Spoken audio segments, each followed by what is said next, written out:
Ranking the King Kong movies. Let's get specific. King Kong origin movies. There are 4 of them. We got 1933, 1976, 2005, and Kong Skull Island. I'm ranking them according to how I like them. This is not a, hey, I'm a super critic and this is technically the best. No.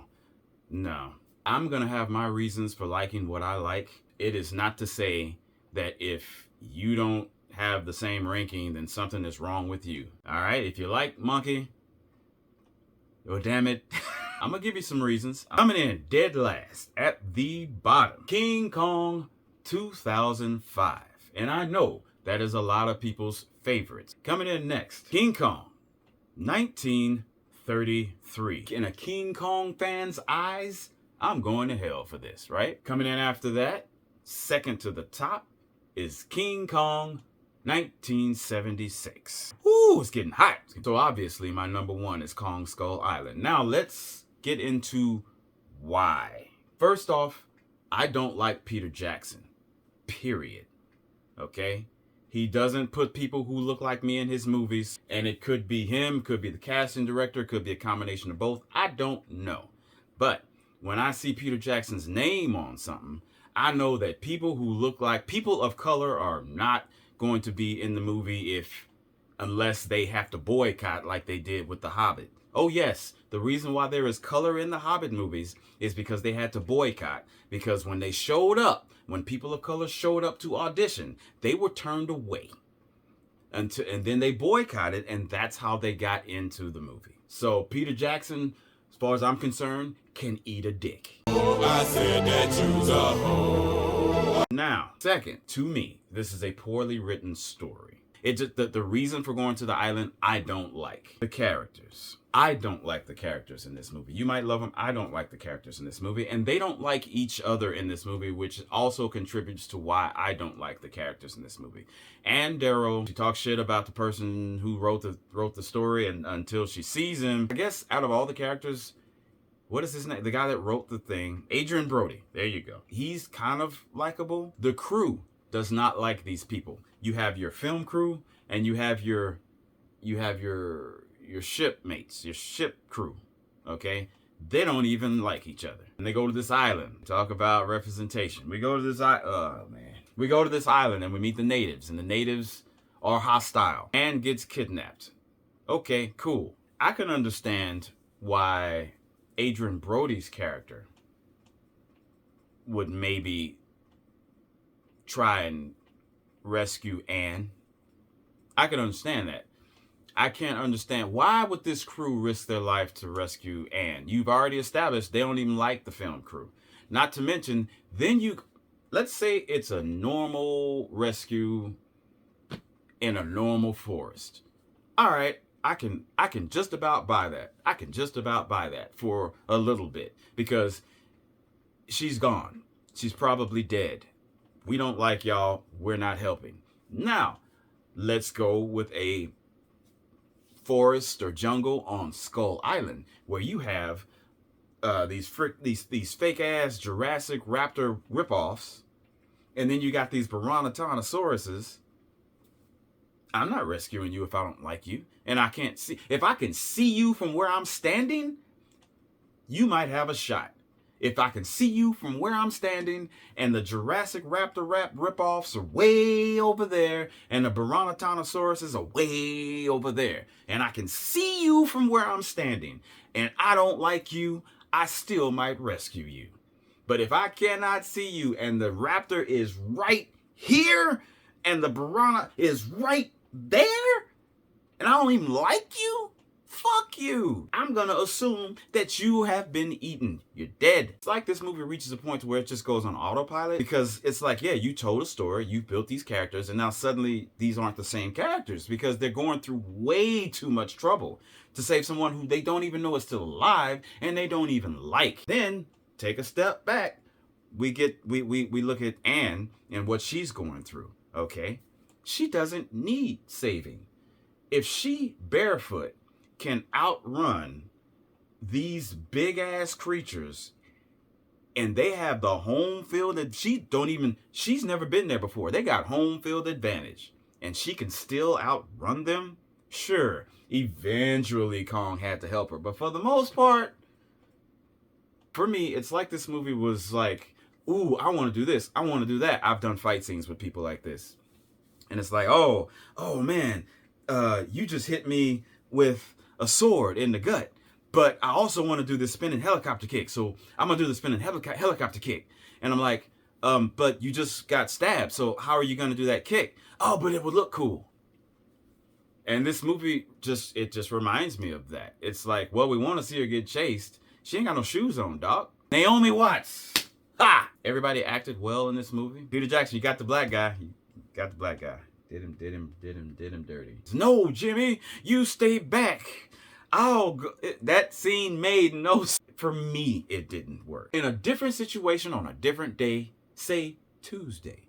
But unfortunately, and I'm putting it in my bottom, 1933. Similar situation, but not as bad. The crew gets along with the movie people. It doesn't make any sense they go into this island, but they get along. Driscoll, I'm not sure. I don't remember his name, but it's the guy that it's basically the captain of the ship or whatever.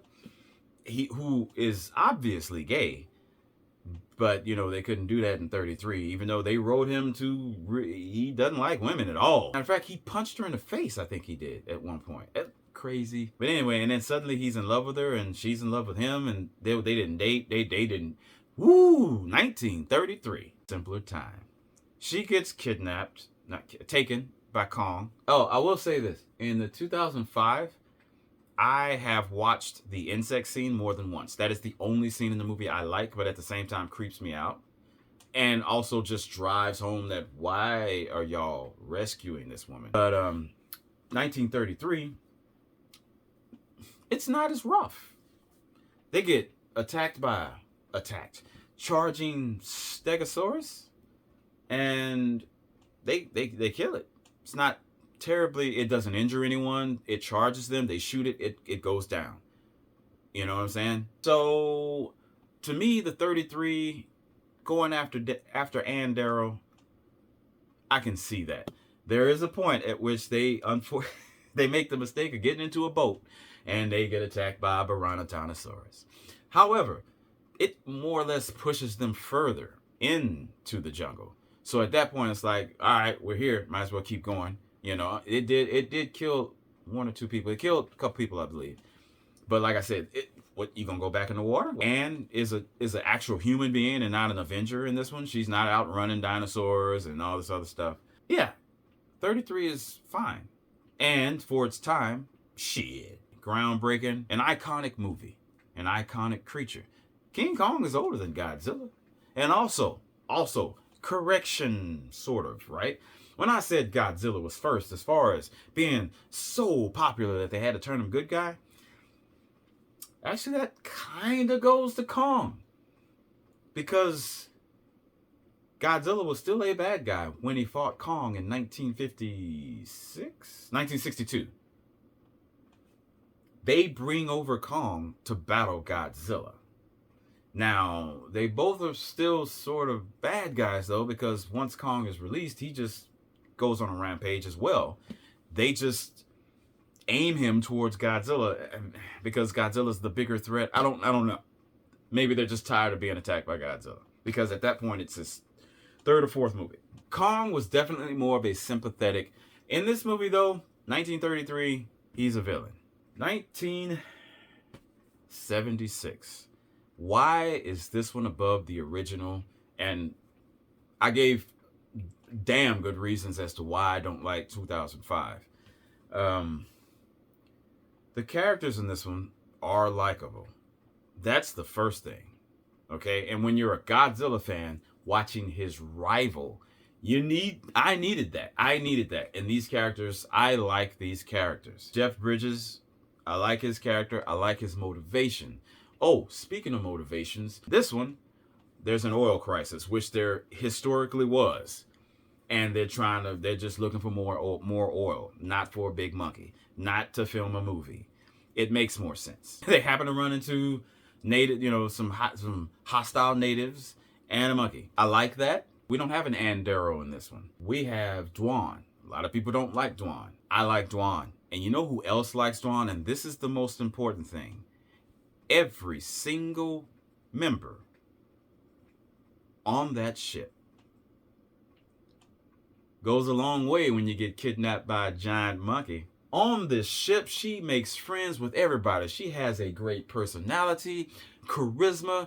These men are making clothes for her, giving them their stuff, making sure she's okay. She is just buddy, pally with all these guys. Oh, maybe some mild flirtation. Who cares? These people love each other. How dare you kidnap Dwan? Damn it, they got Dwan? Let's go get Dwan. I like it. I like the reason. I like the look of Kong in this one. I like the look of Kong in the 2005. And for what it was, I like the look of Kong in the 33. Sucker for Man in Suit. I'm a Godzilla fan. Creepy Kong. Yes. 1976's Kong was King Weinstein Kong. However, let me show you a picture of 1976 Kong looking at Dwan. And then here's a picture of 1933's Kong looking at Anne. So Kong has been a Weinstein for a while. I don't know if you know this, but in the 33 version, that Kong started stripping Andero in that movie. Just like the 76 Kong started stripping Dwan. These Kongs are freaky. Also, compared to the 2005, the 1976 version, the island isn't quite as dangerous. And if it is, they don't actually run into as many obstacles. So once again, it just makes more sense to me for them to continue to try to save Dwan and actually miss her, actually feel bad when they fail because it's Dwan, their friend. Kong Skull Island is number one because everyone in this movie is on equal ground.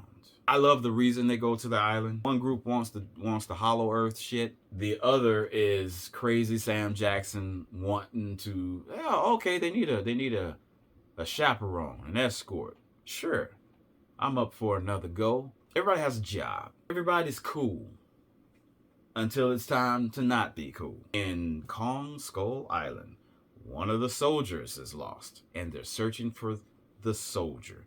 The soldiers are searching for another soldier that they have been to war with. Good God, this movie just keeps getting better. There is a scene in this movie where...